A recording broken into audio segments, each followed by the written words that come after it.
चाहे आप किसी भी XYZ कोचिंग से तैयारी कर रहे हो या फिर कोई भी ABC जगह से तैयारी कर रहे हो और इवन तुम अपने घर पे बैठकर खुद से भी नीट की तैयारी कर रहे हो, एक चीज जो तुम्हें अपने प्रिपरेशन में जरूर इंक्लूड करनी चाहिए, दैट इज सेल्फ स्टडी।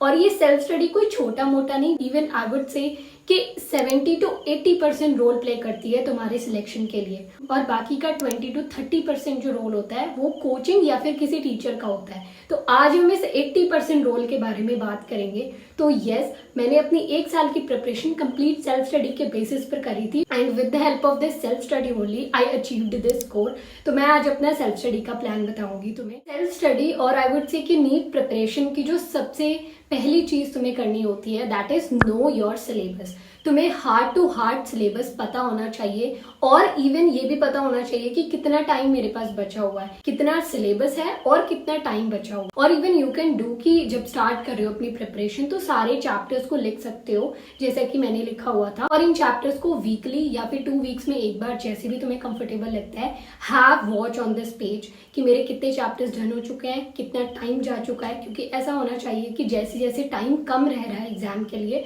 तुम्हारे चैप्टर्स भी कम होते जाने चाहिए। तुम पढ़ते जाओ उन चैप्टर्स को और खत्म करते जाओ। तो yes, you have to do this. और मेरी सबसे पहली मिस्टेक जो थी अपने फर्स्ट अटेम्प्ट के टाइम पर वो यही थी कि मैं अंधाधुंध प्रिपरेशन कर रही थी। मैं रियलाइज ही नहीं कर रही थी कितने चैप्टर्स डन हो चुके हैं, कितने नहीं हुए हैं। तो ऐसे अंधाधुंध प्रिपरेशन नहीं करनी है, तुम्हें अपनी प्रिपरेशन का ट्रैक रखते हुए ही आगे बढ़ना है। To be consistent with my preparation, I used to plan my next day in advance। और मैं अपनी प्लानिंग के जो स्टार्टिंग आवर्स होते थे, जस्ट लाइक उठना सुबह, उस टाइम को थोड़ा फ्लेक्सिबल रखती थी सो दैट कि अगर मैं 15-20 मिनट लेट भी हो जाऊँ, नींद ना खुले, तो स्टिल मैं अपना सारा दिन वेस्ट ना कर दूँ ये कह के कि कल से शुरू करते हैं। तो स्टार्टिंग के कुछ hours I used to keep that flexible, और बीच बीच में मैं कुछ फ्लेक्सिबल टाइम स्टैम्प्स रखती थी जहां पर कि अगर कहीं एक्स्ट्रा टाइम लग रहा है तो मैं अपनी एक्चुअल स्टडी को ये सोच कर ना टाल दूं कि कल से शुरू करते हैं, आज तो मेरा पूरा टाइम टेबल या प्लान ही खराब हो गया। ऑल्सो एक और चीज यहाँ पर बताती हूँ विद रिस्पेक्ट टू प्लानिंग। तो मैं अपने घर पे रहकर ही तैयारी करती थी। सो आई डू हैव सिबलिंग्स जो स्कूल जाते थे। तो मेरा भाई था, वो स्कूल जाता होता था, तो सुबह के टाइम पर बड़ा चिल्लम चिल्ला मचा होता था हमारे घर पर भी। उसे उठाना, फिर उसका लंच बॉक्स पैक करना, तो बड़ा कुछ आवाजें आती रहती थी। ये 6:30 से 8 बजे के बीच में ये सारी चीजें होती थी। सो या तो मैं प्रेफर करती थी कि मैं 8 बजे के बाद पढ़ने बैठूं, या फिर मैं 6:30 से पहले ही पढ़ने बैठ चुकी हूँ। जब बैठ जाते हैं हम फिर तो कोई ऐसा कोई प्रॉब्लम नहीं आती, फिर तो हम पढ़ते रहते हैं। बट वो स्टडी टेबल तक पहुंचना और अच्छे से बैठकर पढ़ाई करना ये सबसे बड़ा टास्क होता है। मैं तो मॉर्निंग पर्सन हूँ, तो मैं जल्दी उठकर सुबह ही 5 बजे के आसपास I used to sit on my table and I begin with my studies. तो अगर आपके घर में भी ऐसा कुछ है तो आप पहले या बाद में प्लान कर सकते हो। फिर अगर मैं फ्लैश कार्ड्स की बात करूँ तो yes, I do use flash cards. मेरी जो भी प्लानिंग्स होती थी मोस्टली मैं फ्लैश कार्ड्स पर लिखती थी, बट समटाइम्स वाइट पेपर पर अगर लिखना होता था तो yes I do colour them, या कोई क्रिएटिव सी हैंडराइटिंग में लिख देना। बिकॉज देखो, आई वुड से कि ये चीजें डायरेक्टली तो तुम्हारी प्रिपरेशन में कोई हेल्प नहीं करती हैं, but indirectly yes they do help. जैसा कि मैंने पहले भी बताया है कि ह्यूमन ब्रेन जो है ना, वो कोई सुंदर, कोई मतलब अतरंगी चीज या फिर कोई यूनिक चीज की तरफ काफी जल्दी अट्रैक्ट हो जाता है, और उसको याद करना भी आसान हो जाता है ह्यूमन ब्रेन के लिए। अगर तुमने कुछ कलरफुल लिखा है, कुछ क्रिएटिविटी करी हुई है, तो ध्यान बार बार उसकी तरफ जाता रहता है, तो वो चीजें याद करना आसान हो जाता है। तो यस, इनडायरेक्टली और you can say subconscious level पर ये चीजें काम करती हैं और चीजें तुम्हें याद हो जाती हैं easily. So yes, you can also use these kind of flash cards जो बहुत ही मिनिमम प्राइस पर तुम्हें मार्केट में अवेलेबल हो जाएंगे। आई नो कि तुम्हारे दिमाग में ये चीज आ रही होगी कि भाई जब हम खुद से पढ़ाई कर रहे होते हैं, जब सेल्फ स्टडी कर रहे होते हैं, तो हमारे ऊपर कोई आई वॉच नहीं होती। जब हमारे ऊपर कोई आई वॉच नहीं होती, कोई हमें देख नहीं रहा होता, कोई हमें गाइड नहीं कर रहा होता, तो उस टाइम पर ना डिसिप्लिन और कंसिस्टेंसी मेंटेन करना बहुत मुश्किल हो जाता है। तो मैं आगे कुछ मिनटों में बताने वाली हूँ ऐसी 3 सोर्सेस जो मेरे लिए सोर्स ऑफ डिसिप्लिन और सोर्स ऑफ कंसिस्टेंसी बनी थी। अब हम बात करते हैं timeline of my self study. तो बेसिकली कई लोग ऐसे टाइम टेबल बनाते हैं कि 7:15 पर ब्रश करना है, 7:18 पर नहाने जाना है, या ऐसे करके वो टाइम्स डिसाइड करते हैं। तो ऐसा कुछ मैंने नहीं करा था, बिकॉज मैं इसमें बहुत अच्छी नहीं हूँ। मिनट्स और सेकेंड्स का भी हिसाब रखने के लिए बार बार वॉच देखनी पड़ती थी। सो यस, मैंने एक पर्टिकुलर स्लॉट ही डिसाइड करा हुआ था।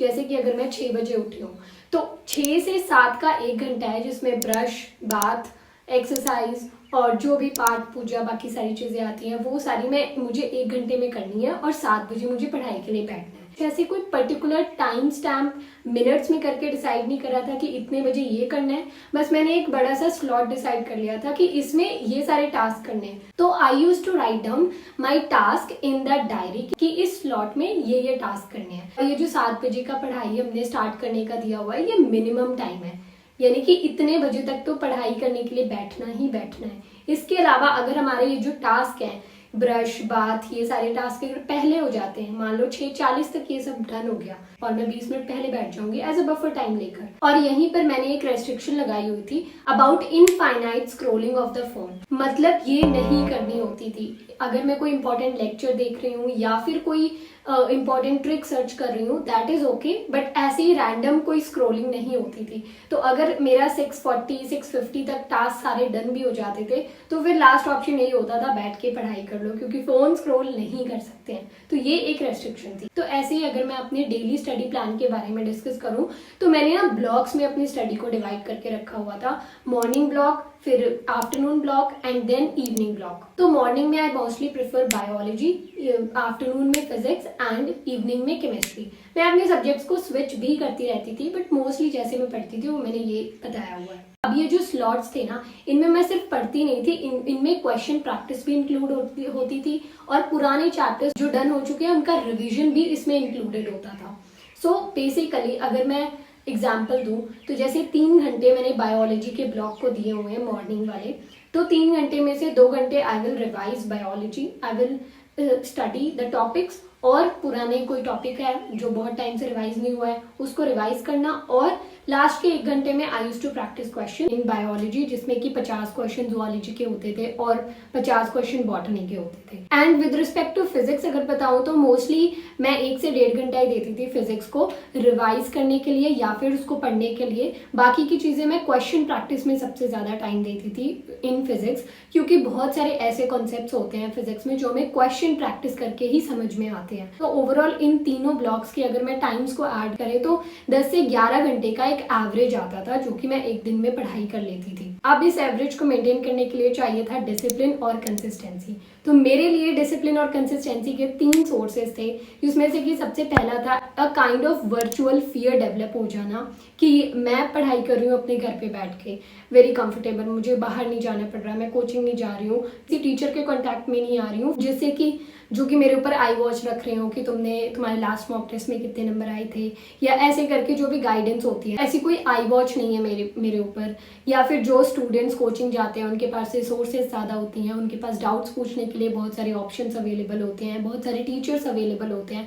तो एट द एंड रिजल्ट तो हमारा उन बच्चों के साथ ही आना है ना, उन्होंने भी सेम एग्जाम में बैठना है, हमने भी सेम एग्जाम में बैठना है।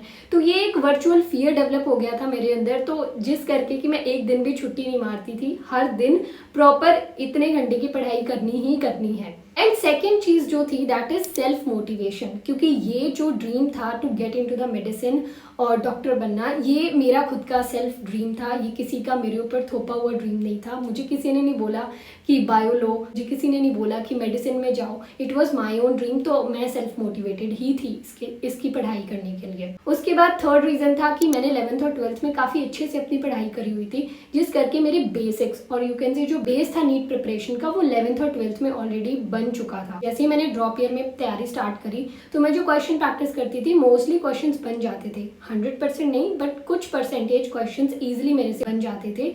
और मॉक टेस्ट जब शुरू हुए तो मेरे नंबर भी अच्छे आते थे, मोस्टली 600 प्लस ही आते थे। बहुत ही रेयर कोई मॉक टेस्ट होगा जिसमें 600 से नीचे नंबर आए होंगे, एंड 620 प्लस ही रहते थे मोस्टली। तो कॉन्फिडेंस रहता था जिसके करके खुद ब खुद कंसिस्टेंसी मेंटेन रहती थी और खुद मन करता था डिसिप्लिन रहने के लिए। तो ऐसे कुछ मैं अपनी सेल्फ स्टडी प्लान करती थी। इसके अलावा जो भी चीजें मैंने इस वीडियो में वर्बली बताई हैं वो सारी चीजें मैं अपनी डायरी में प्लान करती थी, जो कि इस वीडियो में तुम जाकर देख सकते हो। मैंने पूरा अपनी डायरी को फिजिकली ओपन करके दिखाया हुआ है, कैसे कैसे सारी चीजें उसमें मैं लिखा करती थी और अपनी प्लानिंग्स करा करती थी। तो आप इस वीडियो को देख सकते हो, surely it will help you. And that's it, this was all about the video. मैं मिलती हूँ तुम्हें नेक्स्ट वीडियो में। Till the time, bye bye.